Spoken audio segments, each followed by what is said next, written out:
News Live.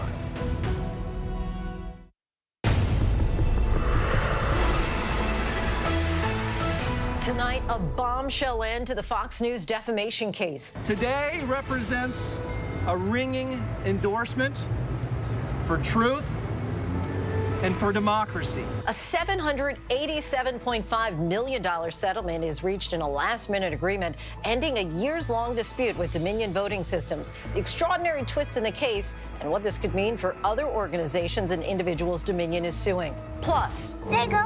Okay. Hopefully, other people do want to get them in their properties and be able to rely on it.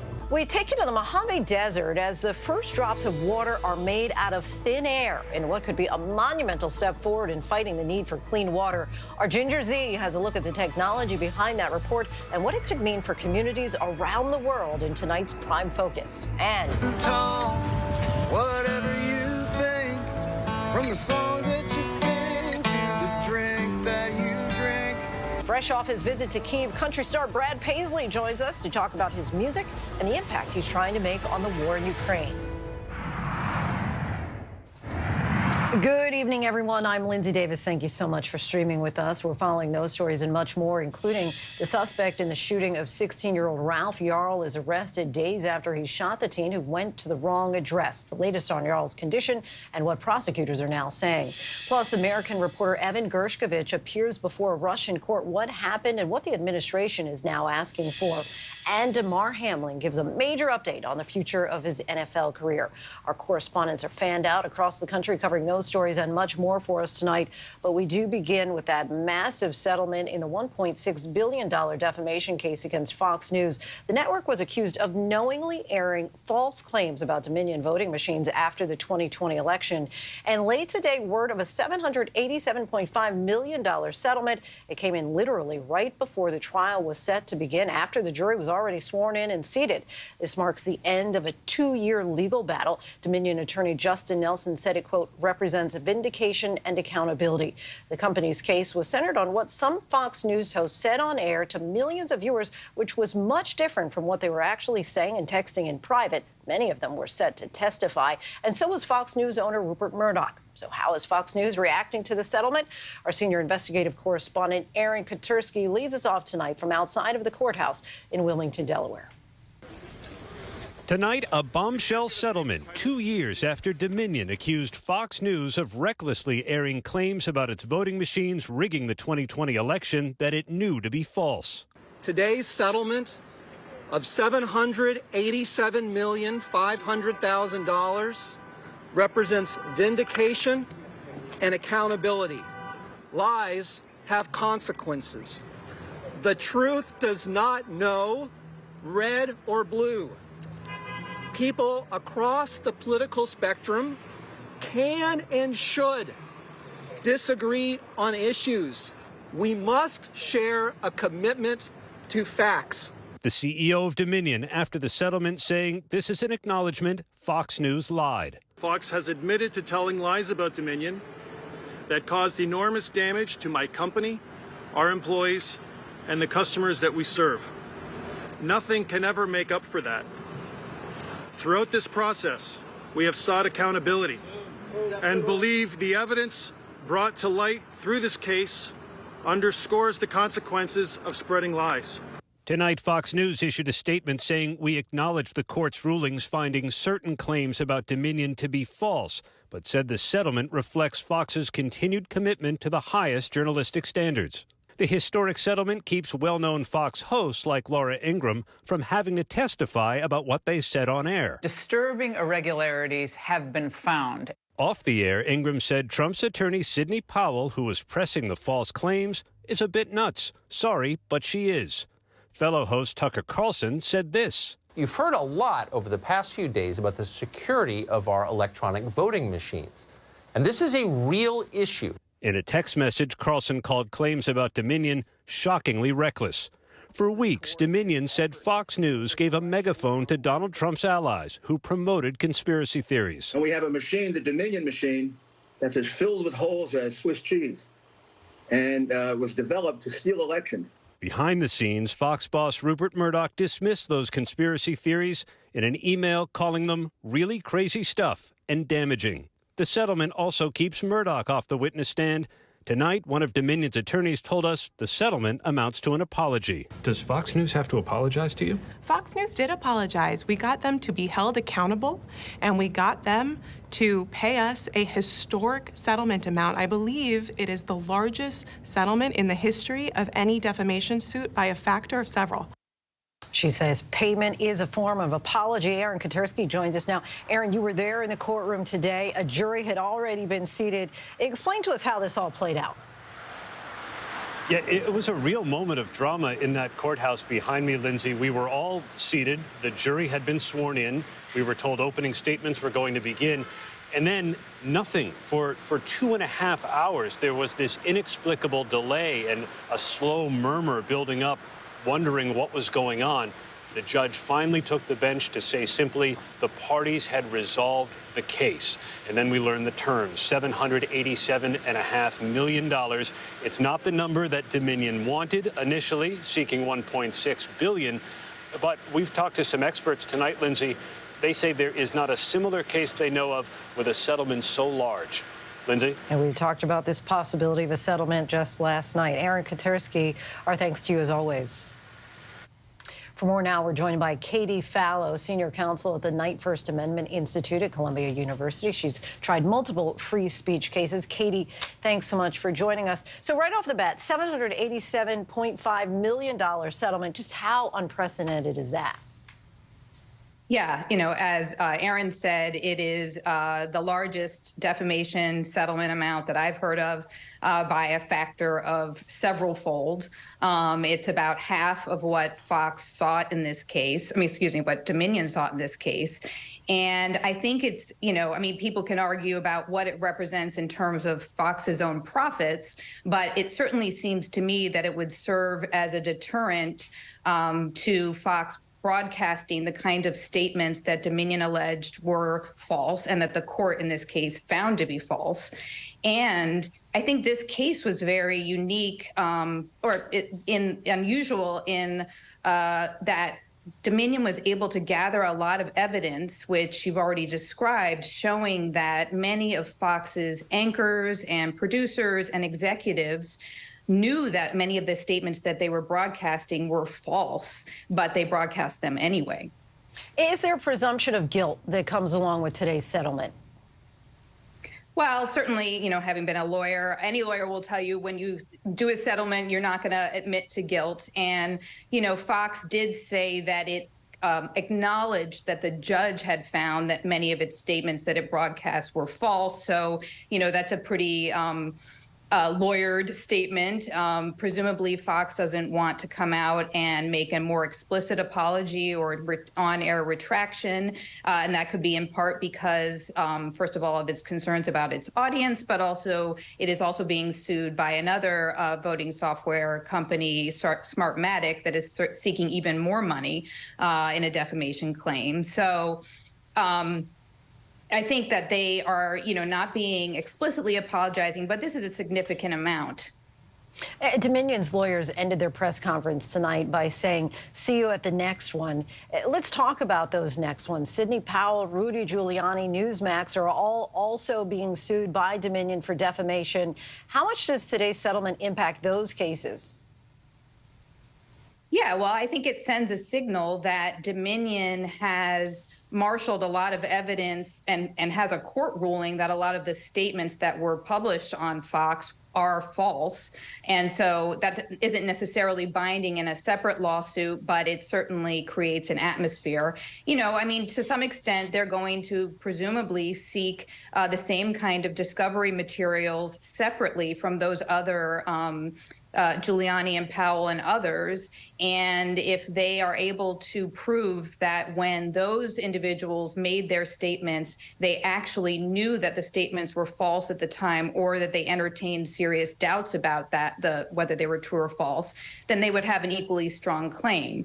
This is all set by this standard established by the Supreme Court in New York Times versus Sullivan. And it's an important standard. And I think in general, news outlets and individuals should be able to talk about and criticize public officials or powerful corporations without fear of crippling lawsuits.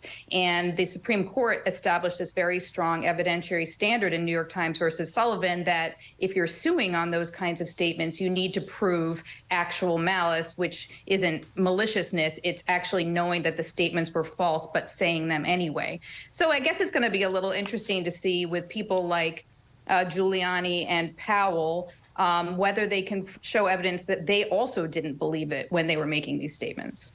Katie Fallow from the Knight First Amendment Institute at Columbia University. We thank you so much for your insight tonight. Thank you. Next to new developments in the shooting of a 16-year-old black teen, Ralph Yarl, who went to the wrong Kansas City address. 84-year-old Andrew Lester turned himself in after prosecutors charged him with felony assault. Lester told police that he heard the doorbell, grabbed his gun, and went to the door where he saw a tall black male and was, quote, scared to death. Alex Perez reports tonight from Kansas City.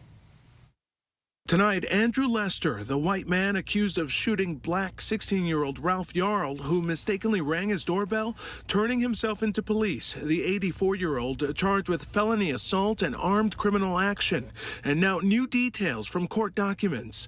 Lester telling investigators he had just gone to bed Thursday night when the doorbell rang. He picked up his gun, saying he saw a black male pulling on the storm door handle.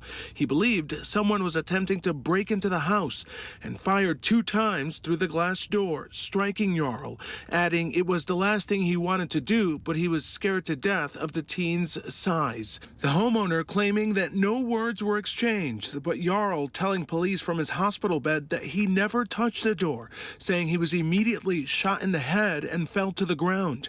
Yarl says he was also shot in the arm and then ran, adding Lester told him, "Don't come around here." I can tell you there was a racial component to the case. Yarl's aunt says that after her nephew was shot, he ran for help, but neighbors twice turned him away. Finally, at the 3rd house, he was able to get help. However, he was told to put his hands up and get on the ground. And that was when he got on the ground, like he passed out. Yarl suffering from a cracked skull, traumatic brain injury, post-concussion syndrome, and subdural hematoma on the left frontal lobe. It's a miracle that he is alive, and he is going to be able to see this person gets justice. Just miraculous that he even survived. Alex Perez joins us now. Alex, what's the latest on Yarl's condition? Yeah, Lindsay, family members do call this a miracle. They say he is expected to make a full recovery. He was released from the hospital on Saturday and is now recovering at home. As for that homeowner who turned himself in, he has been released on bond. Lindsay? Alex Perez for us in Liberty, Missouri. In rural upstate New York, another wrong turn unfortunately turned fatal. 20-year-old Kaylin Gillis was in a car with friends when they turned into the wrong driveway, realized their mistake, and turned around. But the homeowner came out onto his porch and fired 1 bullet, taking her life. Here's Ariel Reshef. Tonight, a community mourning 20-year-old Kaylin Gillis, shot to death, police say, after turning into the wrong driveway. Reporting 20-year-old female shot in the neck. They're unsure of their location. Authorities say Gillis was a passenger in a car with 3 friends Saturday night, all looking for another friend's house in a rural area of Hebron, New York, about 60 miles northeast of Albany, when they mistakenly pulled into 65-year-old Kevin Monahan's driveway. They drove up this driveway for a very short time, realized their mistake, and were leaving when Mr. Monahan came out and fired 2 shots. The friends never got out of the car, police say, but Monahan opened fire from his porch, striking Gillis. There was clearly no threat. There was no reason for Mr. Monahan to feel threatened. Monahan now charged with second-degree murder. Gillis's family saying she dreamed of becoming a veterinarian or marine biologist and was a gifted artist. Her smile was infectious, and it's that piece that is her lasting legacy with us. And Lindsay, Gillis's loved ones say she was the glue of their family, and they called this a senseless act. The suspect is due in court tomorrow. Lindsay? Ariel, thank you. A parking garage collapse in Lower Manhattan has left people trapped with the car seat piled up on a slanted floor, and witnesses reported hearing people scream. And there's still a search underway for more possible victims. Here's ABC's Trevor Ault. Tonight, at least one person is dead and multiple people are injured after a multi-story parking garage collapsed in Lower Manhattan. It was a really loud noise, like something exploded, and I saw people running out quickly from the scene. Holy. The upper floors of the garage pancaking just blocks away from Wall Street and the World Trade Center. Virtually every fire unit, rescue unit, ladder truck, pumper engine, rescue squad in the immediate vicinity has now been called into Lower Manhattan. 6 workers are believed to have been in the structure when it came down. The FDNY then sending in a robot dog and flying a drone inside the building to continue searching and assessing conditions. Police and fire personnel evacuating nearby buildings, including Pace University, where tonight classes there are canceled. Our thanks to Trevor Ault. More disruption for Southwest Airlines after more than 2,000 flights were delayed. That's almost 50% of the carrier's scheduled flights today after a technical issue led to a temporary ground stop of the airline's planes this morning, according to FlightAware. Senator Maria Cantwell from Washington, who heads up the Senate Commerce Committee, said in a statement, this is another demonstration that Southwest Airlines needs to upgrade their systems and stop the negative impacts to individual travelers. Now to the latest on a Supreme Court case that we've been following here on Prime. Today, the High Court appeared to agree on the need to clarify a longstanding rule for when U.S. employers must accommodate the religious practices of employees, but stopped short of suggesting a former U.S. Postal Service letter carrier deserves his job back. The case involves Gerald Groff, who was disciplined by USPS for skipping Sunday shifts to observe the Sabbath rather than deliver packages. The Postal Service has said Groff's absences created a significant burden on his coworkers and business operations. Detained Wall Street Journal reporter Evan Gershkovich appeared in a Russian court today to appeal his arrest on espionage charges and a potential 20-year sentence. Gershkovich was seen standing in a glass box. The U.S. ambassador in the blue jacket was there with him. His appeal was denied. So what happens next? Here's ABC's chief global affairs anchor, Martha Raddatz. It is the first time we have seen video of Evan Gershkovich in a courtroom since his arrest last month. Standing in a glass-enclosed cage, he appears relaxed, smiling and nodding at fellow journalists, one shouting, "Evan, stay strong." But the charge against him, espionage, could carry a 20-year sentence. Today, the Russian judge denying Gershkovich's request for bail. Outside court, his lawyer saying Gershkovich remains in good spirits, exercising, receiving letters, and even reading Tolstoy while maintaining his innocence. He would like to prove that he is non-guilty. The U.S. ambassador to Russia, Lynn Tracy, who was finally allowed to visit the Wall Street Journal reporter just yesterday in the infamous Leftovo prison, calling for Gershkovich and fellow American prisoner Paul Whelan's release. The charges against Evan are baseless. Tonight, Gershkovich is back in prison. We probably won't see him again until the end of May, when his next court appearance is scheduled. Lindsay? Martha, thank you.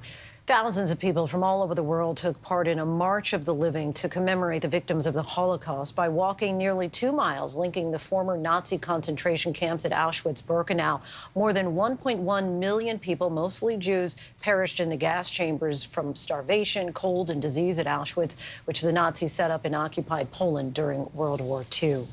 We stay overseas with the spiraling civil war in Sudan. A brokered ceasefire failed to hold, with both sides blaming the other for the ongoing fighting. U.S. officials also confirmed that an American convoy was fired upon, but fortunately no one was hurt. ABC's Marcus Moore has the latest from London. Tonight, hope for a 24-hour ceasefire in Sudan shattered within minutes by explosions and gunfire in the capital of Khartoum. Both sides accusing the other of breaking the truce. Forces loyal to rival generals are locked in a vicious struggle for control of the country. At least 270 people, many civilians, have been killed and more than 2,600 others wounded in the past 4 days. 3 members of the UN's World Food Program have also been killed. Even a U.S. diplomatic convoy came under direct attack yesterday, gunmen reportedly firing 100 rounds at the armored vehicles. U.S. officials say no embassy employees were hurt. This action was reckless. It was irresponsible. The UN reports about a dozen hospitals in the capital area have shut down completely because of shelling. International aid groups also sounding the alarm. over the worsening humanitarian crisis in Sudan, where 1 in 3 people suffer from acute food insecurity.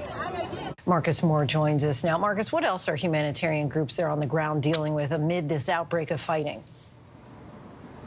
Well, Lindsay, in some parts of Sudan, aid organizations say that their offices and their facilities have been looted, including a warehouse where food and humanitarian aid was taken. And so clearly, this is a very volatile situation in some parts of Sudan with no immediate end in sight.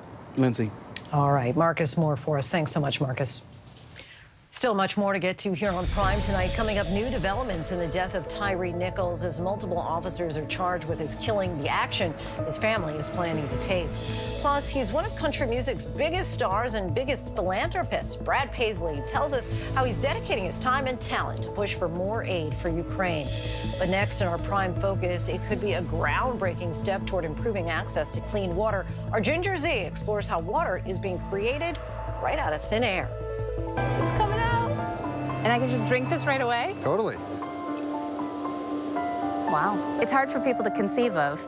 You can make water from the water in the air. Whenever news breaks, the crush of families here in Poland. Here in Kentucky, no match for the tornado. From Monterey Park, California, on the ground in Ukraine. Reporting from Uvalde, Texas. ABC News Live is right there everywhere. From the scene of that deadly missile strike in Dnipro, Ukraine. Reporting from the earthquake in Turkey. From Charleston, South Carolina, on the 2024 campaign trail. From Kathmandu, Nepal. Truckee, California, covering record snowfall. Traveling with the president in Mexico City. Wherever the story.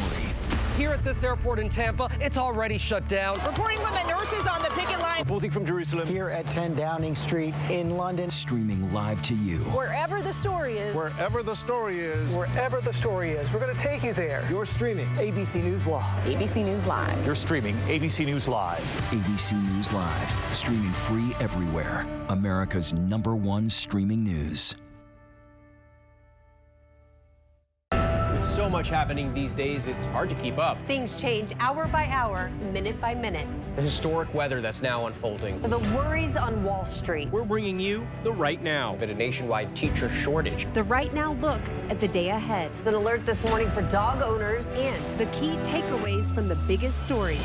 World News Now and America This Morning, America's #1 early morning news. Today does feel a little different. Early mornings on ABC News Live.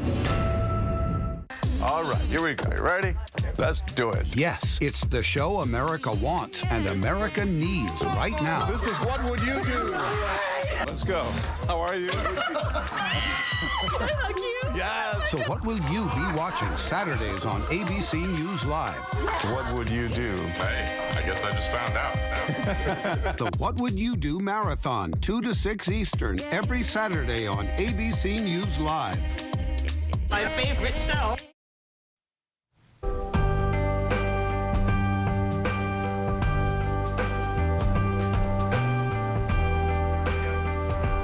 Welcome back. Tonight, our network-wide reporting all week on the power of water has us looking at solutions. And with the 2 billion people worldwide without access to clean water, those solutions are so desperately needed. What if you could make water literally out of thin air? The technology actually exists and is already helping communities around the world get access to clean water, but can families actually rely on it on a large scale? ABC's chief meteorologist and managing editor of our climate unit, Ginger Z, has this in-depth report in tonight's Prime Focus.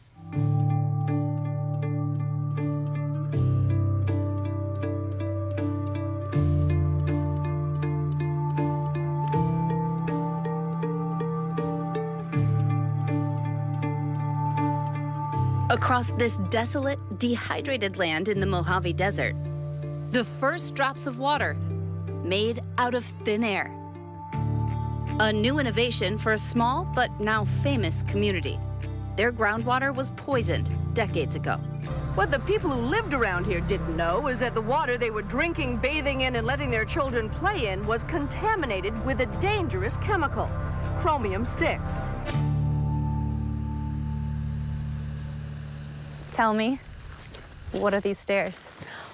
These are my stairs going up to my house. You can see where all that was my house up back here. Roberta Walker. Her name you may not know, but her story you likely do. That's not what our doctor said. He said that, well, that one's got absolutely nothing to do with the other. In the 2000 Hollywood film, Erin Brockovich. But PG&E paid for that doctor.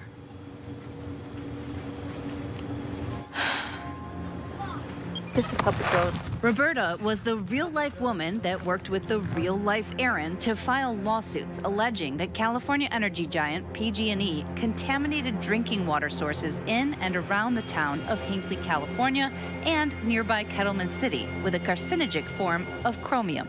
The company settled the suits, agreeing to pay about $628 million.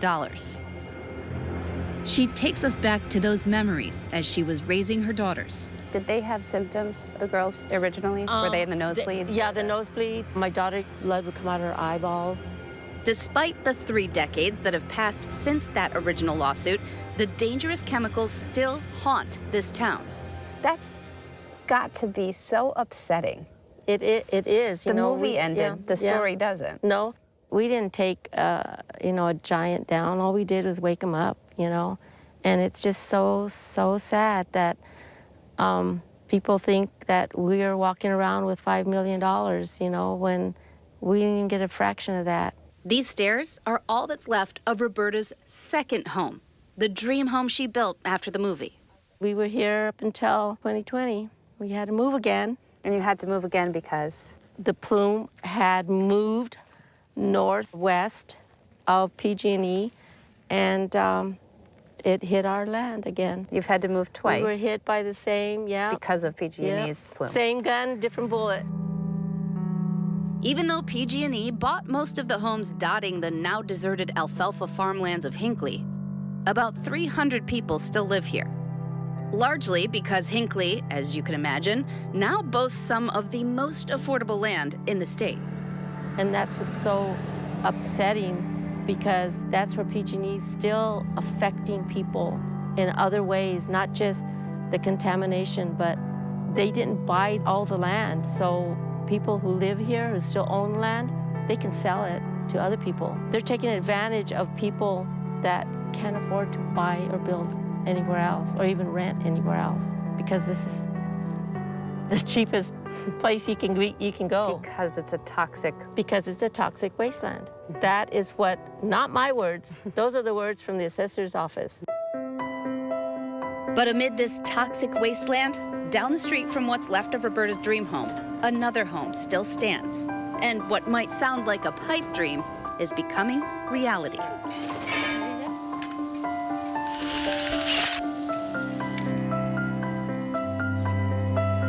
Behind us is the first source hydro panel system here in Hinckley, California. Safe drinking water, made out of thin air. It's coming out. And I can just drink this right away? Totally. Wow. It's hard for people to conceive of. You can make water from the water in the air. How much?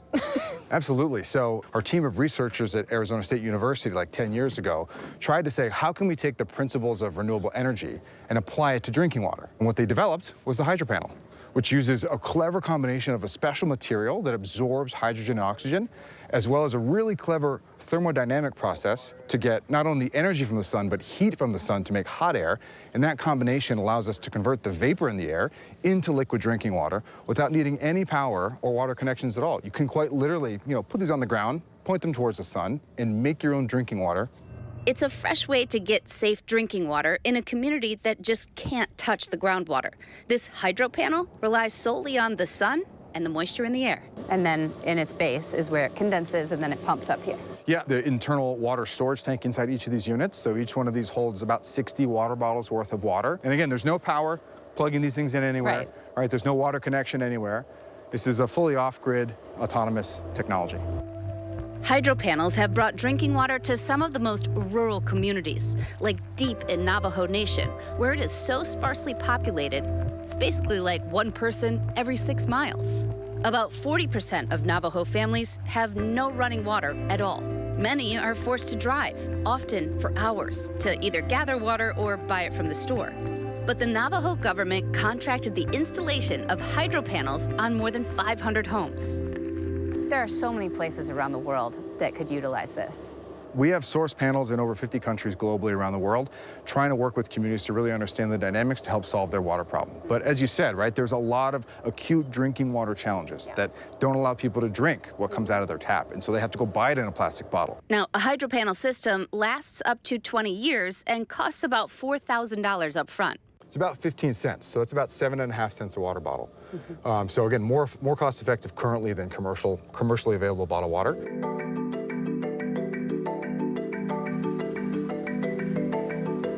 But some will say it is not a one-size-fits-all solution. It may be fitting for some cases, but not for others, just like any other, technology. Dr. Yoram Cohen is the director of the Water Technology Research Center at UCLA, and he says depending on where you want to build the hydro panels will determine the success. The key issue is how much would it cost?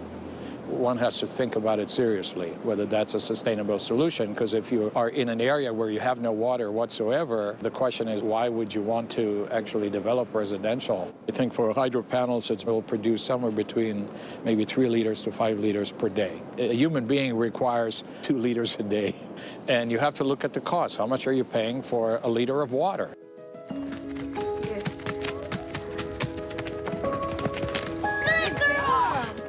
30 miles east of water-starved Hinckley. It's wonderful to meet you. Nice to meet you, too. I'm Ginger. Maria. Nice to see you. Hi. Maria Monroy welcomes the innovation because it's all about comfort and having safe water for her family to drink. There you go. Okay. Maria and her family have been understandably weary of their water. And they still use the tap for cleaning and showering. But like millions of Americans, they rely on bottled water. There you go. She says after they saw what happened in neighboring Hinckley, her family chooses to spend money on bottled water, and it's a huge expense. How far do you have to go to get bottled water? It's like 20 to 30 minutes. Yeah, probably 30 minutes. So when what sounded like a miracle showed up, they said, please. Kind of a wild concept. Yes. Especially in the desert. Yes, where we need it. Yeah. What's your hope for these and for, do you imagine that you would see them in more places, more properties? You know what? Yes, hopefully other people do want to get them in their properties and be able to rely on it.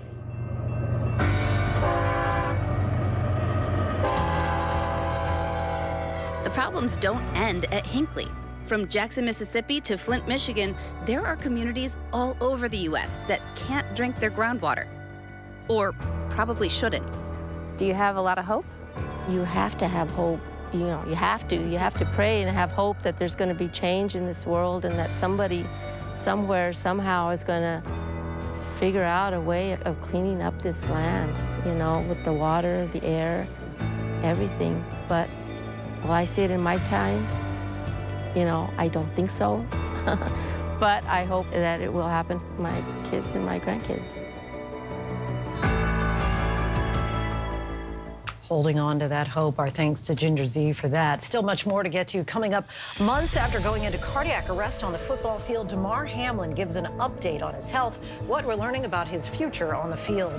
But next, what would you do with the skeleton of an ancient T-Rex? Well, one just sold for millions at auction. We take a closer look by the numbers. With so much at stake, so much on the line, more Americans turn here than any other newscast. ABC News World News Tonight with David Muir, America's #1 most watched newscast across all of television. This is ABC News Live. The crush of families here in Poland. At refugee centers. In Putin's Russia. On the ground in Ukraine. Close to the front line. From the capital. Destructive Cat 4 storm. You're along I-5. Boston is in the bullseye. Let's go. ABC News Live, America's #1 streaming news. Anytime, anywhere. Streaming 24/7, straight to you for free. Thank you for making ABC News Live America's #1 streaming news. From America. America's #1 news comes the all-new ABC News app. Breaking news, incredible video, faster, smarter, and customizable to your interests. If you love being in the know, you're gonna love this. Experience the all-new ABC News app. Download it now. Brooke Shields, the most photographed woman in the world. A sexualized child model. Exploitation. What happened to her isn't really about her, it's just about women. I let myself be vulnerable, and this is the first time I've ever spoken about what happened. I thought my one no should have been enough, you know. When someone like Brooke Shields talks about it, it makes a difference. I'm amazed that I survived any of it. With so much happening these days, it's hard to keep up. Things change hour by hour, minute by minute. The historic weather that's now unfolding. The worries on Wall Street. We're bringing you the Right Now. Been a nationwide teacher shortage. The Right Now look at the day ahead. An alert this morning for dog owners and the key takeaways from the biggest stories. World News Now and America This Morning, America's #1 early morning news. Today does feel a little different. Early mornings on ABC News Live. You never know what you're going to get on this show. That's all I'm going to tell you. Yes, Whoopi! This mic on? Can you hear me out there? Behind the scenes is always a better show. Absolutely, absolutely. That's what people don't see during the commercial breaks. Right, they don't. What happened? I had no idea really what I was getting myself into. That day that we walked out, I treasure that day. I couldn't sit there. You're doing good, Joy. You're doing good. Oh, yeah, baby. It was crazy. Behind the Table. Listen wherever you get your podcasts. I was so young, I just wanted that body. I wanted to be like with the It Girls. This stuff has to come out. Why are so many women now removing their implants? I feel more feminine now with them out than I ever did with them in. Like, and it always makes me want to cry, but I felt like my body was like, thank you. Enough is enough. It all has to come out. Impact by Nightline, now streaming on Hulu. This is where the newsmakers come first in the morning to be heard. America's #1 morning show. How would your mom feel about your relationship with your brother now? I can't imagine what it feels like to go from $20 billion to $100,000. Yeah. Are you worried about going to jail? You write that you had low-grade depression. How'd you get out of that? Wherever the story, ABC's Good Morning America is right there. Reporting from Columbiana, Ohio, I'm Alex Perche. Wherever the story is, we'll take you there. You're streaming ABC News Live. Welcome back, everyone. A T-Rex skeleton has sold at auction in Switzerland, the first ever T-Rex sale in Europe, but the price was a bit lower than expected. Let's take a look by the numbers. The Tyrannosaurus Rex skeleton, dubbed Trinity, sold today to an undisclosed private bidder for a total of $6.13 million at auction in Zurich, below the expected price. It may have been because the skeleton was put together from some 293 bones found at 3 different sites in Montana and Wyoming and assembled into a single composite skeleton rather than being made up of bones from a single T-Rex. The final T-Rex measured some 38 feet long and 12.8 feet high, with more than half of the restored skeleton made up of original bone material, that's according to the auction house, and its skull is actually remarkably well preserved. T-Rexes lived between 65 to 67 million years ago, with the journal Science recently estimating that some 2.5 billion of them once roamed the earth. Today's sale of Trinity falls short of the $8.4 million paid for the T-Rex dubbed Sue, purchased at auction by Chicago's Field Museum of Natural History back in 1998. And the record for a T-Rex auction goes to Stan, who sold for nearly $32 million in 2020, purchased by Natural History Museum in Abu Dhabi. It is scheduled to open in 2025 and showcase the rare, nearly complete 67-million-year-old specimen. And there's still much more ahead here on Prime tonight. A wandering toddler triggers the Secret Service, how the curious kid slipped inside White House grounds. Country music star Brad Paisley tells us about his humanitarian work in Ukraine and what he saw on the ground in Kyiv. And turning the Watergate scandal into comedy, Woody Harrelson and Justin Theroux talk about their humorous twist on history in the series White House Plumbers. Stay with us. What does it take to be America's #1 news? It takes asking the straightforward, tough questions. Do you believe that Donald Trump should ever be president again? How would your mom feel about your relationship with your brother now? I can't imagine what it feels like to go from $20 billion to $100,000. Yeah. Are you worried about going to jail? You write that you had low-grade depression. How'd you get out of that? The news-making interviews. You said that there were 6 friends. One of them was sick. Yeah. Do you have future political aspirations? Going to the front line. The search for survivors. How does this war end? And getting to the heart of the story. Thank you for being here. We'll be here for the long run. ABC News, #1 in the morning, the #1 newscast, #1 in daytime talk, Friday nights, Sunday mornings versus the competition, and the #1 streaming news. Thank you for making ABC News America's trusted, straightforward first choice. With so much happening these days, it's hard to keep up. Things change hour by hour, minute by minute. The historic weather that's now unfolding. The worries on Wall Street. We're bringing you the Right Now. Been a nationwide teacher shortage. The Right Now look at the day ahead. An alert this morning for dog owners and the key takeaways from the biggest stories. World News Now and America This Morning, America's #1 early morning news. Today does feel a little different. Early mornings on ABC News Live. This is ABC News Live. The crush of families here in Poland. At refugee centers In Putin's Russia. On the ground in Ukraine. Close to the front line. from the capital. Destructive Cat 4 storm. You're along I-5. Boston is in the bullseye. Let's go. ABC News Live, America's #1 streaming news. Anytime, anywhere. Streaming 24/7, straight to you for free. Thank you for making ABC News Live America's #1 streaming news. I was so young, I just wanted that body. I wanted to be like with the it girls. This stuff has to come out. Why are so many women now removing their implants? I feel more feminine now with them out than I ever did with them in. Like, and it always makes me want to cry, but I felt like my body was like, thank you. Enough is enough. It all has to come out. Impact by Nightline, now streaming on Hulu.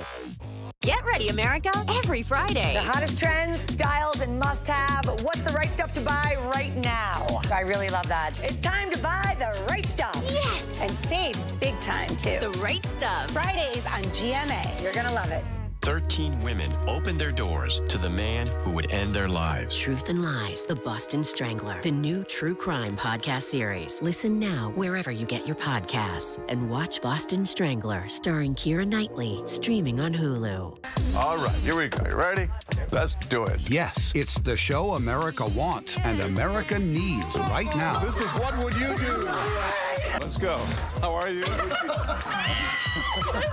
Yes. So what will you be watching Saturdays on ABC News Live? What would you do? Hey, I guess I just found out. The What Would You Do Marathon, 2 to 6 Eastern, every Saturday on ABC News Live. My favorite show.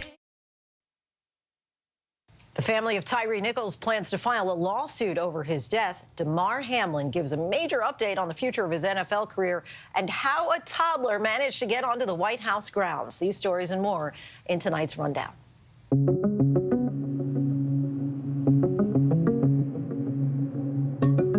The family of Tyree Nichols is planning to sue the city of Memphis and its police department. Attorneys for the family saying a civil lawsuit would be announced Wednesday for the death of the 29-year-old days after a violent traffic stop in January. A statement from attorney Ben Crum said the lawsuit would also accuse the police department of intentional infliction of emotional distress for lying to his mother. 5 officers directly involved in Nichols' beating were charged with second-degree murder, while a number of other officers were fired.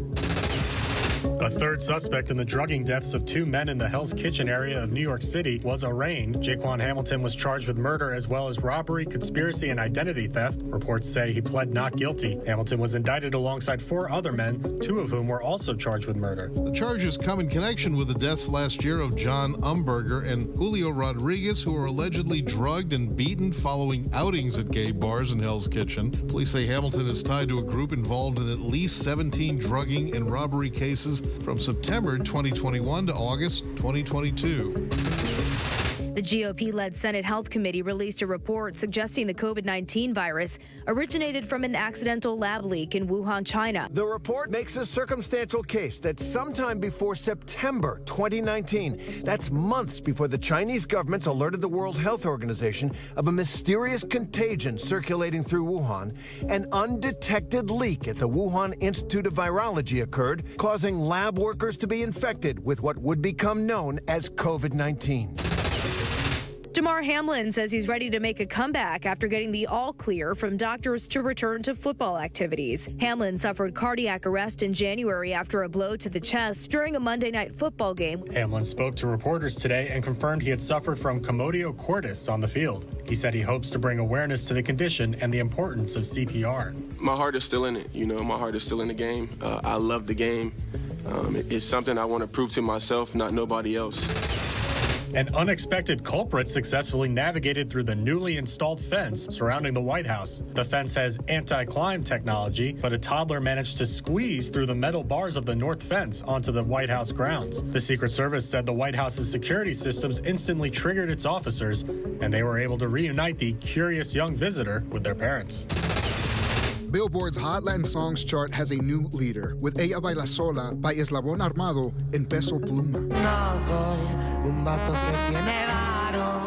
The breakout hit earned the two acts career highs. However, the song's greatest flex is that it's making history as the first regional Mexican song to ever hit Billboard's Hot 100's top 10. Peso Pluma, also known as Doble P, currently has 5 songs on the Hot Latin chart. Only Bad Bunny has had more concurrent songs in the top 10.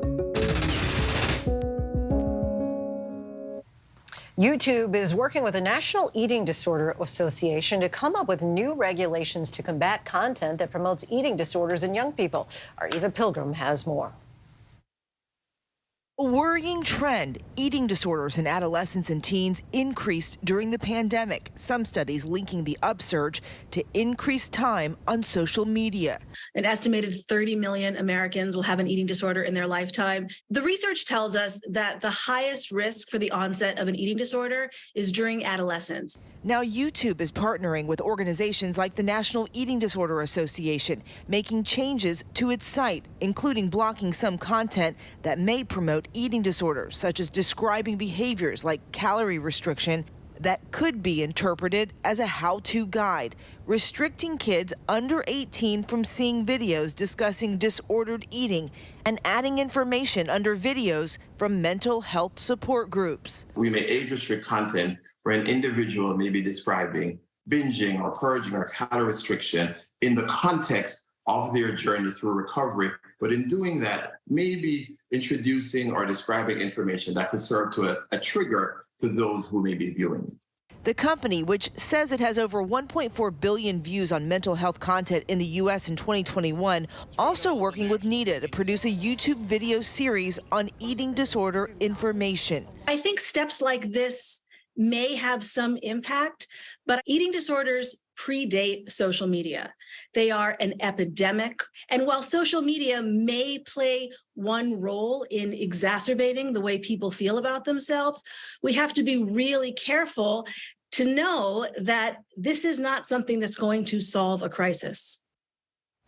Our thanks to Eva for that. Woody Harrelson and Justin Theroux star in the new HBO limited series White House Plumbers. It's a comedy from the creators of Veep about two men at the center of the Watergate scandal, Howard Hunt and G. Gordon Liddy. ABC's George Stephanopoulos sat down with Harrelson and Theroux to talk about the series. Harrelson and Theroux are teaming up for the first time on screen as Hunt. It's the White House. Howard Hunt. And Liddy. I want you to meet Gordon Liddy. Two of the men at the center of the Watergate break-in that brought down a presidency. President is a good man. Between you and me, I worry about some of the people with whom he surrounds himself. So, Hunt, Liddy, is this the dynamic is like? This is like this right now? Yeah. Well, it's more tempestuous most times. No, right? Yeah. I mean, he and I, we get it. We were wrestling on a floor. We mess around. And if you want to succeed in this line of work, you need to be willing to bend the rules, color outside the lines. It's such a refreshing take on a story we've heard so many times. And You know, I love that they're telling it from the perspective of the burglars. What drew you to Hunt? I love the writing. You know, Pete and Alex, the writers, are just superlative. They did Veep. They're just geniuses. And Hunt, I mean, in many ways, it was the project itself that drew me, because Hunt, I find, a rather atrocious character in history, you know? But in this satirical fashion, you know, I love Liddy's character. You should have seen this guy operate. Gets the cleaning lady to let us in. Ergo, 100% legal. And they can't ID us. He is the cartoon character that we kind of see. You know, I mean, if anything, we had to sort of dial him back a little bit. You know, How do you dial back G. Gordon Liddy? I don't know. You know, he's like Hunt. He was one of those people when I knew obviously who he was, but when I sort of dove into him a little more, I thought, this guy's really distasteful. But then the more I played him, the more I kind of had this like affinity for him, because he was kind of an optimist. Like his storyline, even in prison, is just sort of a, you know, he kind of embraced his infamy, which I think we now see people do all the time. What was the set like? I heard you guys were having a lot of fun most of the time. We had a lot of fun. We had too much fun to get paid for. Well, we had one great thing where he's supposed to, I fall ill, and he picks me up and carries me, and people say, he's dying, and he's like, not on my watch, and he carries me. It's when we're in prison, and so I had put all of these, what do you call those? He does the scene, and he does it beautifully, actually. He falls on the ground, and I have to, from a crouch, have to just pick him up and sort of march him out, you know, sort of Shawshank style, out of the prison. And I went down there, and I'm bleeding out of my ears and veins, and then everyone's laughing at me, and then I realize he starts unbuttoning his shirt. He's put weights all over his entire body, probably like 200 of sandbags. On the ankles, on the shoulder, every part you could strap weights on. Knees, everywhere I could. Exactly. Got a hernia. For an audience today, given everything we've been through the last few years, the craziness seen in Washington the last few years, what do you hope they take away from this? It's a tough one, because I think, you know, I mean, obviously there's all kinds of sort of, you know, how power corrupts, but it's very unique to Washington. There's versions of it in, I guess, big business or Hollywood or whatever. It's this desire to have proximity to the ultimate power, you know, and when you become so blinded by your own ambition and to achieve that goal, how truly toxic it can be, and in this case was toxic. These guys would do anything. Yeah, anything. It was a kind of patriotism and really zealotry, you know, more than anything else that motivated these guys. We're patriots acting in the country's best interest. Fun conversation there, thanks to George Stephanopoulos. Our next guest is a Grammy-winning superstar country music artist with 24 #1 hits among his many achievements. In addition to his music career, Brad Paisley has made giving back a priority, whether it's in his hometown of Nashville or on the world stage. Paisley has become a global ambassador for United 24, a program set up by the government of Ukraine to help raise funds for the war effort. Recently, Paisley visited war-struck Kyiv to meet with President Vladimir Zelensky and to spend time and perform for American troops in Poland, along with a congressional delegation. And Brad Paisley himself joins us now to tell us more. Welcome to the show, Brad. Thank you, Lindsay. It's a pleasure to finally get to talk to you. How are you today? I cannot complain. This moment has made my day a lot brighter, I'll tell you that. So tell us about your trip to Ukraine and meeting with President Zelensky. Well, so last year we did a benefit for Ukraine, and in the process, it was a telethon to raise money, and we were trying to come up with some sort of song that would encapsulate sort of the feelings of how we're all the same. And I had written this song, and they heard it, and one thing led to another, which led to President Zelensky lending his vocal to the song itself and sort of addressing the ways he thinks our people are like at the end of the song, which led to an invite from him. I want our viewers to get a chance to listen to that on the war, the 1-year anniversary of the war that you were just discussing. You released that song, Same Here, with the proceeds going to United 24's efforts to rebuild homes. And you even performed songs in St. Michael's Square in Kyiv, including Same Here. Let's take a listen. It's your mama worried about your babies that love each other like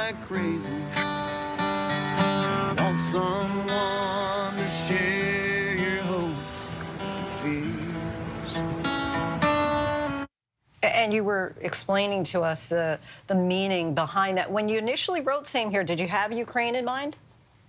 The question is asked. At the end of that clip, it's, if you want someone to share your hopes and fears, same here. And I wondered about these similarities, and I have now seen it firsthand. When I asked this question, I had no idea that a few short months later, I would be getting my answer firsthand. And I think the thing I'm left with, the biggest impression I got of these people is that they are living life in defiance of bomb threats and invasion. They were so proud to show me this intersection on a street where a few months ago it was a crater 20 feet deep, and they had blown up an intersection full of traffic. And instead of making a memorial, or they just paved over it, fixed it, the traffic lights are working, and they said, and here it was 4 days later. And having seen that devastation in Ukraine firsthand, spent the time with the troops that you did, speaking to the country's people and the president, what message would you like to convey to the American people about the war? Well, I mean, there's just so many reasons why they are the perfect ally for us, in the sense that they had a taste of democracy. They were living this free society. The Nike store was open while I was there. The people were eating in restaurants, some of them American chain restaurants, and they love us. They want to be us. And they are willing to fight this war without us being on the ground. They don't need us to fight. They just want us to help them with the things they might need. What's next for you? I hear that you have some new music coming out soon. Yes, and I told somebody else this, that there's no other world leaders on the rest of the album. Just the one, just Zelensky. Yeah, no, there's no duet with Biden, Justin Trudeau or something.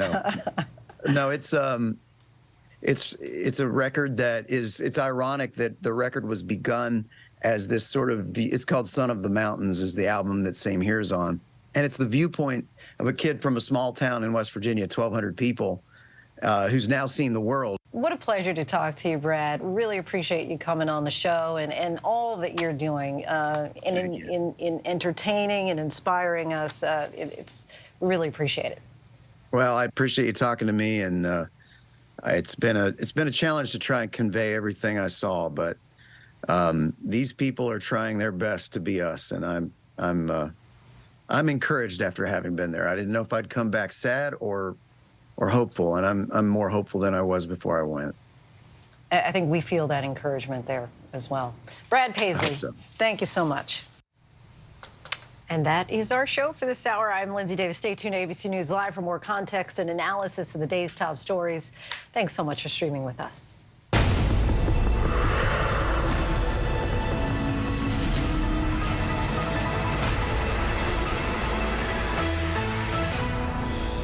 Coming up in the next hour, allegations of racist remarks and a plan to hire a hitman, what a group of elected officials is accused of saying over an audio recording, and what a new autopsy report is revealing about the final moments of late pop star Aaron Carter.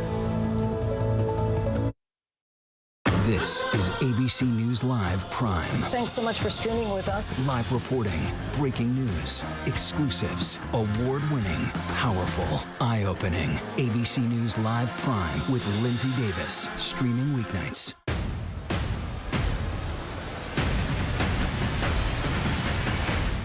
Right now in America, with so much at stake, thank you for making ABC's This Week America's #1 news and politics show on Sunday mornings. This is where the newsmakers come first in the morning to be heard. America's #1 morning show. How would your mom feel about your relationship with your brother now?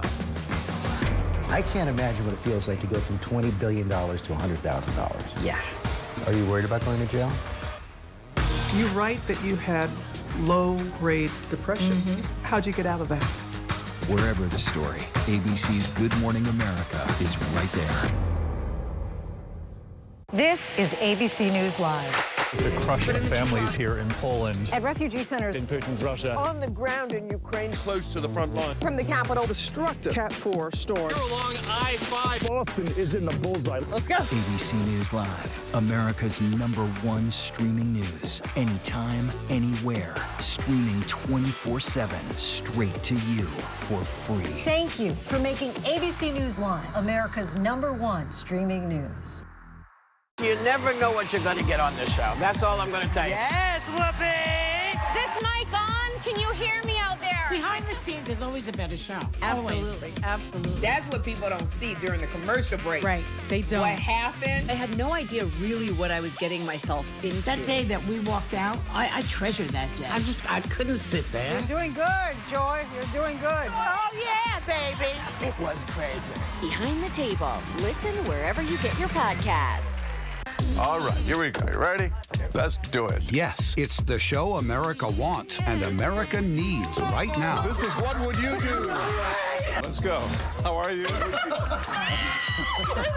Yeah. So what will you be watching Saturdays on ABC News Live? What would you do? Hey, I guess I just found out. The What Would You Do Marathon, 2 to 6 Eastern, every Saturday on ABC News Live.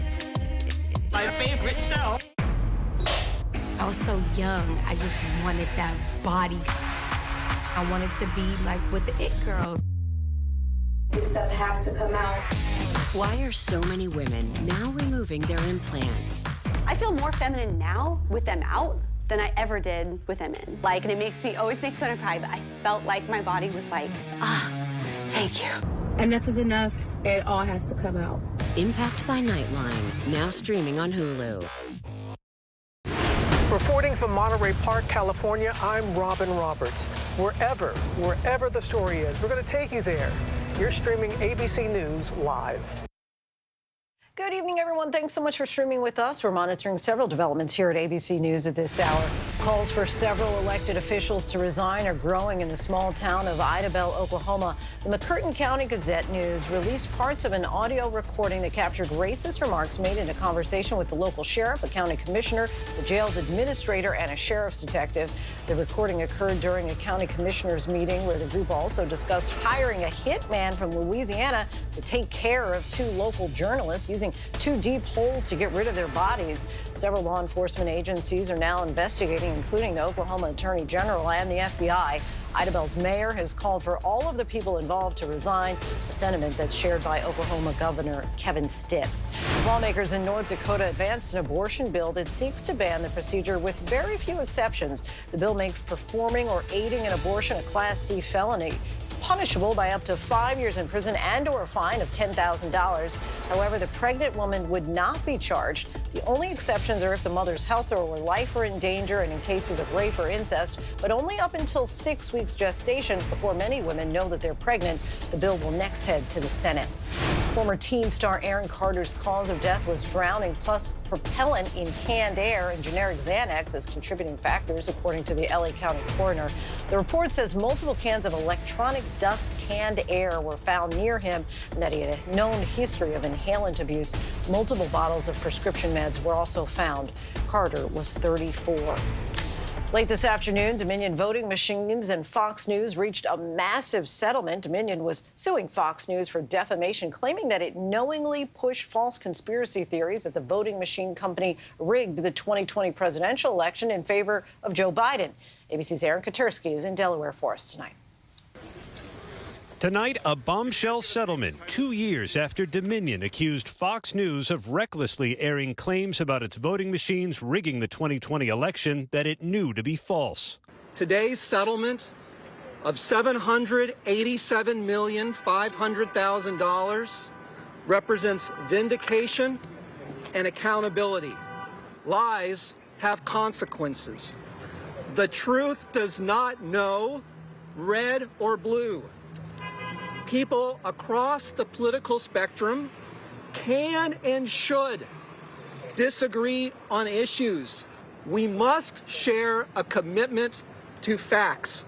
The CEO of Dominion, after the settlement, saying this is an acknowledgement Fox News lied. Fox has admitted to telling lies about Dominion that caused enormous damage to my company our employees, and the customers that we serve. Nothing can ever make up for that. Throughout this process, we have sought accountability and believe the evidence brought to light through this case underscores the consequences of spreading lies. Tonight, Fox News issued a statement saying, "We acknowledge the court's rulings finding certain claims about Dominion to be false, but said the settlement reflects Fox's continued commitment to the highest journalistic standards." The historic settlement keeps well-known Fox hosts like Laura Ingraham from having to testify about what they said on air. Disturbing irregularities have been found. Off the air, Ingraham said Trump's attorney Sidney Powell, who was pressing the false claims, is a bit nuts. Sorry, but she is. Fellow host Tucker Carlson said this. You've heard a lot over the past few days about the security of our electronic voting machines. And this is a real issue. In a text message, Carlson called claims about Dominion shockingly reckless. For weeks, Dominion said Fox News gave a megaphone to Donald Trump's allies who promoted conspiracy theories. And we have a machine, the Dominion machine, that's as filled with holes as Swiss cheese and was developed to steal elections. Behind the scenes, Fox boss Rupert Murdoch dismissed those conspiracy theories in an email calling them really crazy stuff and damaging. The settlement also keeps Murdoch off the witness stand. Tonight, one of Dominion's attorneys told us the settlement amounts to an apology. Does Fox News have to apologize to you? Fox News did apologize. We got them to be held accountable, and we got them to pay us a historic settlement amount. I believe it is the largest settlement in the history of any defamation suit by a factor of several. Our thanks to Aaron for that. Next tonight, new developments in the shooting of a 16-year-old black teen, Ralph Yarl, who went to the wrong Kansas City address. 84-year-old Andrew Lester turned himself in after prosecutors charged him with felony assault. Lester told police that he heard the doorbell, grabbed his gun, and went to the door where he saw a tall black male and was, quote, scared to death. Alex Perez reports tonight from Kansas City.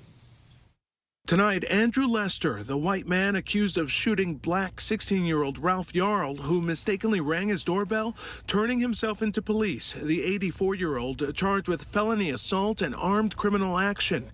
And now new details from court documents. Lester telling investigators he had just gone to bed Thursday night when the doorbell rang.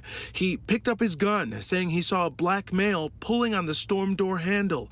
He believed someone was attempting to break into the house and fired 2 times through the glass door, striking Yarl, adding it was the last thing he wanted to do, but he was scared to death of the teen's size. The homeowner claiming that no words were exchanged, but Yarl telling police from his hospital bed that he never touched the door, saying he was immediately shot in the head and fell to the ground. Yarl says he was also shot in the arm and then ran, adding Lester told him, "Don't come around here." I can tell you there was a racial component to the case. Yarl's aunt says that after her nephew was shot, he ran for help, but neighbors twice turned him away. Finally, at the 3rd house, he was able to get help. However, he was told to put his hands up and get on the ground. And that was when he got on the ground, like he passed out. Yarl suffering from a cracked skull, traumatic brain injury, post-concussion syndrome, and subdural hematoma on the left frontal lobe. It's a miracle that he is alive, and he is going to be able to see this person gets justice. Really does seem to be miraculous that he's alive. Our thanks to Alex for that. In rural upstate New York, another wrong turn unfortunately turned fatal. 20-year-old Kaylin Gillis was in a car with friends when they turned into the wrong driveway, realized their mistake, and then turned around. But the homeowner came out onto his porch and fired 1 bullet, taking her life. Here's ABC's Ariel Reshef. Tonight, a community mourning 20-year-old Kaylin Gillis shot to death, police say, after turning into the wrong driveway. Reporting 20-year-old female shot in the neck. They're unsure of their location. Authorities say Gillis was a passenger in a car with 3 friends Saturday night, all looking for another friend's house in a rural area of Hebron, New York, about 60 miles northeast of Albany, when they mistakenly pulled into 65-year-old Kevin Monahan's driveway. They drove up this driveway for a very short time, realized their mistake, and were leaving when Mr. Monahan came out and fired 2 shots. The friends never got out of the car, police say, but Monahan opened fire from his porch, striking Gillis. There was clearly no threat. There was no reason for Mr. Monahan to feel threatened. Monahan now charged with second-degree murder. Gillis's family saying she dreamed of becoming a veterinarian or marine biologist and was a gifted artist. Her smile was infectious, and it's that piece that is her lasting legacy with us. Our thanks to Ariel for that. Detained Wall Street Journal reporter Evan Gershkovich appeared in a Russian court today to appeal his arrest on espionage charges and a potential 20-year sentence. Gershkovich was seen standing in a glass box. The U.S. ambassador in this blue jacket was there with him. His appeal was denied. So what happens next? Here's our chief global affairs anchor, Martha Raddatz. It is the first time we have seen video of Evan Gershkovich in a courtroom since his arrest last month. Standing in a glass-enclosed cage, he appears relaxed, smiling and nodding at fellow journalists, one shouting, "Evan, stay strong." But the charge against him, espionage, could carry a 20-year sentence. Today, the Russian judge denying Gershkovich's request for bail. Outside court, his lawyer saying Gershkovich remains in good spirits, exercising, receiving letters, and even reading Tolstoy while maintaining his innocence. He would like to prove that he is non-guilty. The U.S. ambassador to Russia, Lynn Tracy, who was finally allowed to visit the Wall Street Journal reporter just yesterday in the infamous Leftovo prison, calling for Gershkovich and fellow American prisoner Paul Whelan's release. The charges against Evan are baseless. Our thanks to Martha for that. Next to the new chaos for Southwest Airlines, the airline forced to ground all flights for a time today. Southwest said that it suffered data connection issues after a firewall failure. More than 2,000 flights were then delayed, but only a handful were canceled. It comes, of course, after the airline's meltdown over the Christmas holiday. Victor Oquendo reports. Today, nearly half of all Southwest scheduled flights delayed. More than 2,000 flights stuck on the tarmac after the airline asked the FAA to impose a ground stop after a computer malfunction. About 2 hours later, the problem was solved, but ripple effects from the backup still being felt. It's another black eye for the beleaguered airline. In December, staffing issues, technical issues, and weather caused Southwest to cancel nearly 17,000 flights. Kyle Symes found his travel plans upended then and again today. We were trapped in St. Louis for 7 days over Christmas, and we're using our flight credit from that trip to go to Hawaii right now. So we're kind of like bruised a little bit, but not broken. Southwest COO apologized to Congress for December's debacle. Let me be clear, we messed up. The airline blaming today's delays on an outside vendor. Our thanks to Victor. Still much more to get to. Exploring the complicated relationship between womanhood and motherhood. Author Peggy O'Donnell Huffington tells us why she believes so many women are deciding to live without children. Actor Ramon Rodriguez takes us into the world of Will Trent. What we can expect as the series' first season wraps up and what we're learning about the possibility of a season 2. But next, another member of K-pop supergroup BTS reports for mandatory military service. His parting words to fans. Whenever news breaks. The crushing families here in Poland. Here in Kentucky, no match for the tornado. From Monterey Park, California, on the ground in Ukraine. Reporting from Uvalde, Texas. ABC News Live is right there everywhere. From the scene of that deadly missile strike in Dnipro, Ukraine. Reporting from the earthquake in Turkey. From Charleston, South Carolina, on the 2024 campaign trail. From Kathmandu, Nepal. In Truckee, California, covering record snowfall. Traveling with the president in Mexico City. Wherever the story. Here at this airport in Tampa, it's already shut down. Reporting from the nurses on the picket line. Reporting from Jerusalem. Here at 10 Downing Street in London. Streaming live to you. Wherever the story is. Wherever the story is. Wherever the story is. We're going to take you there. You're streaming ABC News Live. ABC News Live. You're streaming ABC News Live. ABC News Live. Streaming free everywhere. America's #1 streaming news.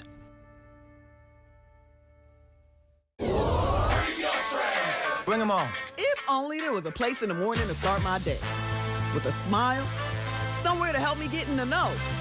A place as spectacular as, well, me. I think we might might know a place, right, guys? Bring your friends. Oh, wait, there is. Good morning, America. GMA, 7A, every day. Boom, boom, boom. Good morning, Michael. Good morning, Robin. Good morning, America. How are you? Boom! Now that's how you start your day, people.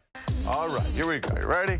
Let's do it. Yes, it's the show America wants and America needs right now. This is What Would You Do? Let's go. How are you? Yes. So what will you be watching Saturdays on ABC News Live? What would you do? Hey, I guess I just found out. The What Would You Do Marathon, 2 to 6 Eastern, every Saturday on ABC News Live. My favorite show. At Boston Logan Airport, I'm Gio Benitez. Wherever the story is, we'll take you there. You're streaming ABC News Live. Welcome back. We're tracking several headlines around the world. Thousands of people from all over the world took part in the March of the Living to commemorate the victims of the Holocaust by walking nearly 2 miles, linking the former Nazi concentration camps at Auschwitz-Birkenau. More than 1.1 million people, mostly Jews, perished in the gas chambers or from starvation, cold, and disease at Auschwitz, which the Nazis set up in occupied Poland during World War II. J-Hope, a member of Grammy-nominated K-pop boy band BTS, began his mandatory military service in South Korea today, the second member of the group to do so. "I'll be back later," the singer said in a post on fan platform Weverse, alongside a picture of a shaved head.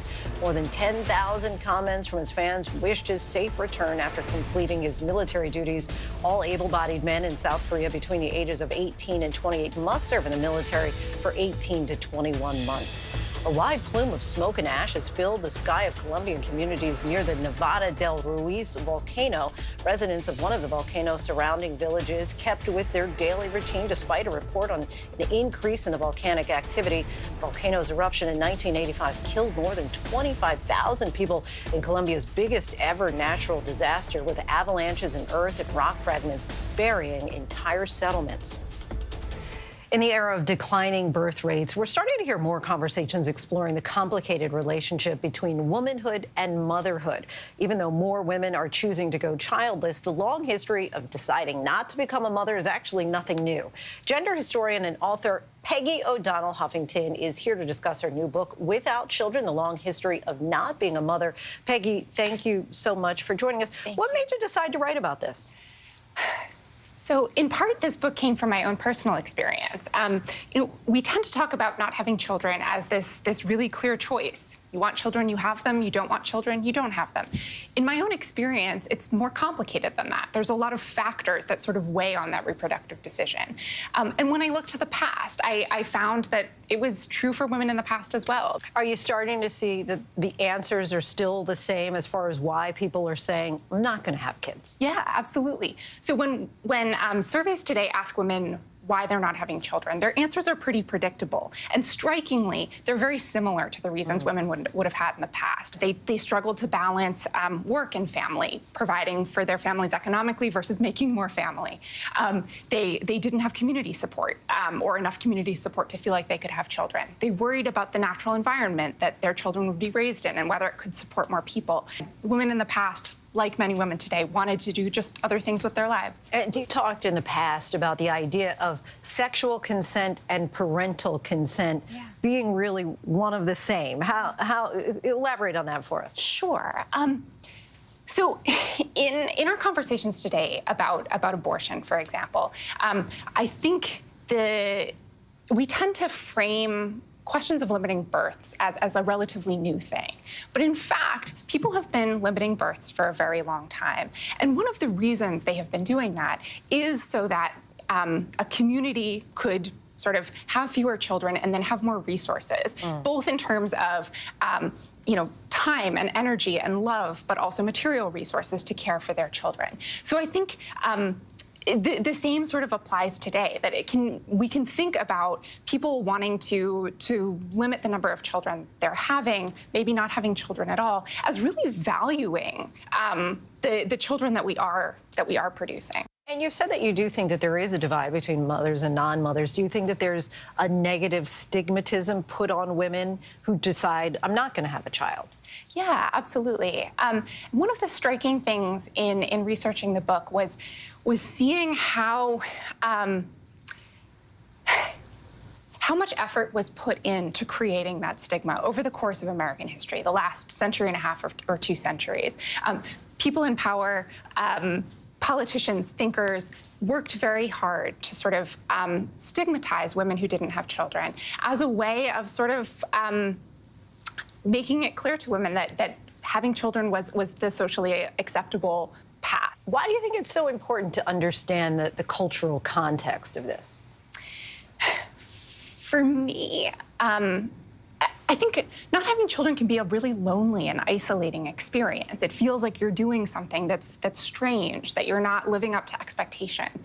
And for me, there was great comfort in looking at the past and realizing that this is not a new thing. People have not been having children for centuries, probably, as long as they have been having children. And so I think, learning the history of not having children can make women today who don't have them feel less alone, feel connected to that long history. In birthing this book for you, has it helped you personally? Yeah, it really has. Like I said, it's made me realize the sort of the range of human experiences, that lives can look a whole variety of different ways, that there have always been women without children. They have always had a wide variety of reasons for not having children. And they've lived lives that look, that vary widely. And for me, realizing that there wasn't just sort of like one way to live and that I'm over here trying to forge my own path, but rather there's a long history that I can connect to has been really comforting. Peggy, we thank you so much for your time. Really appreciate it. Want to let our viewers know that you can buy Without Children, The Long History of Not Being a Mother, anywhere books are sold. And still to come, a dark but quirky approach to a popular genre. Will Trent's Ramon Rodriguez talks about tackling tough topics, listening to the show's fans, and what it's really like working with his adorable sidekick. I was so young, I just wanted that body. I wanted to be like with the it girls. This stuff has to come out. Why are so many women now removing their implants? I feel more feminine now with them out than I ever did with them in. And it always makes me want to cry, but I felt like my body was like, thank you. Enough is enough. It all has to come out. Impact by Nightline, now streaming on Hulu. With so much at stake, so much on the line, more Americans turn here than any other newscast. ABC News World News Tonight with David Muir, America's #1 most watched newscast across all of television.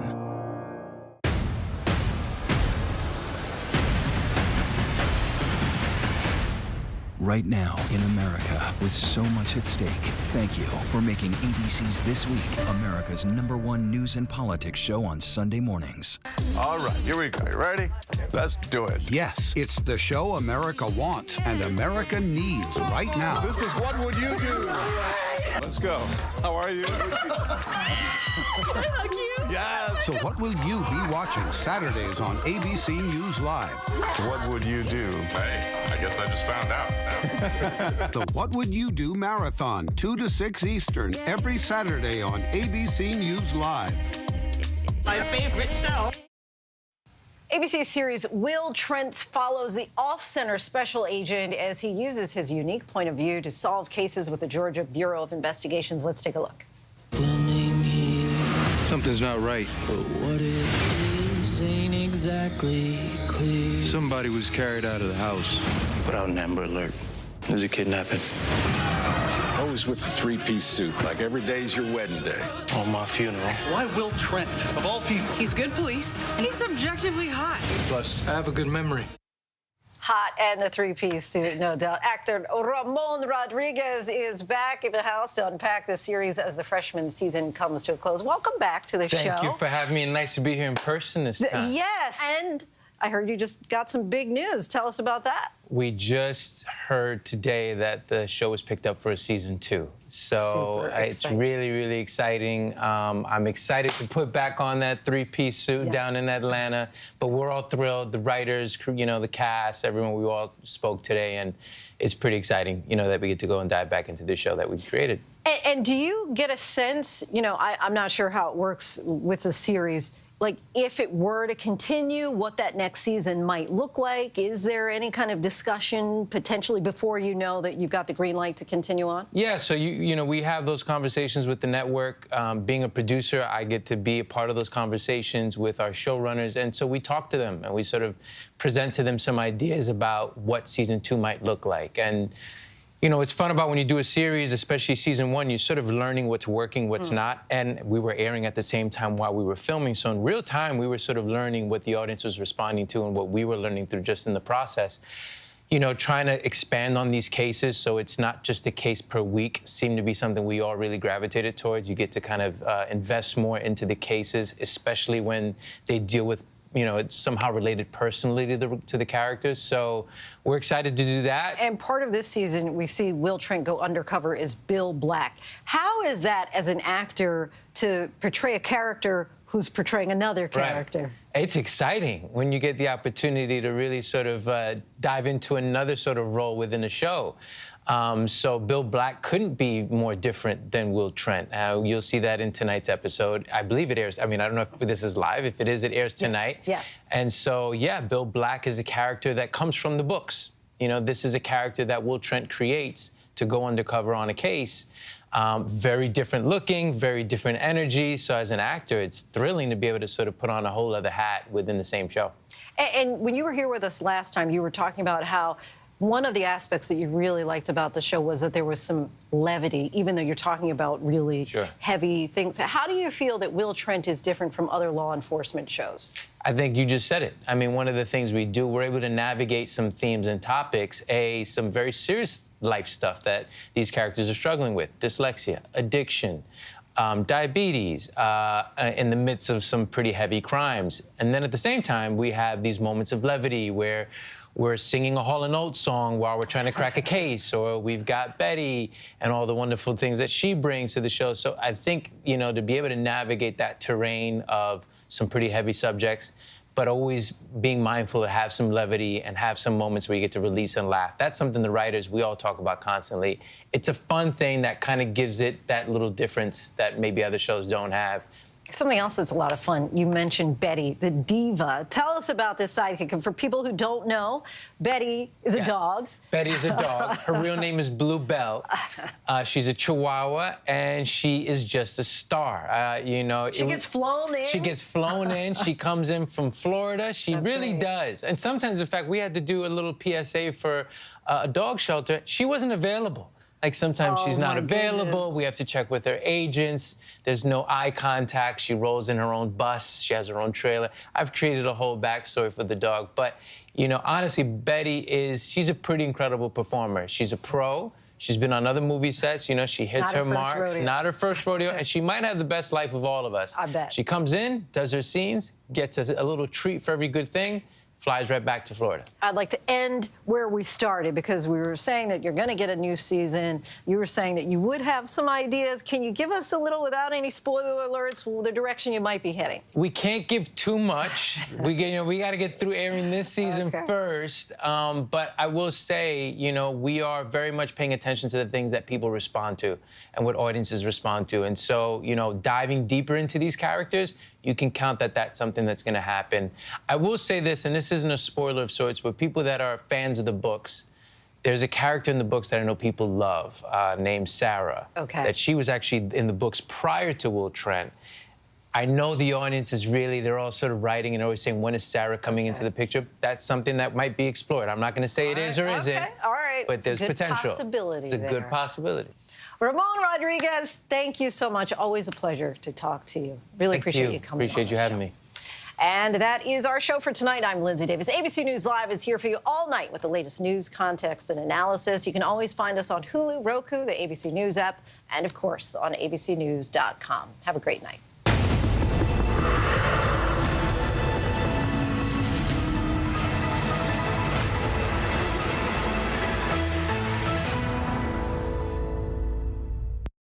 This is ABC News Live. The crush of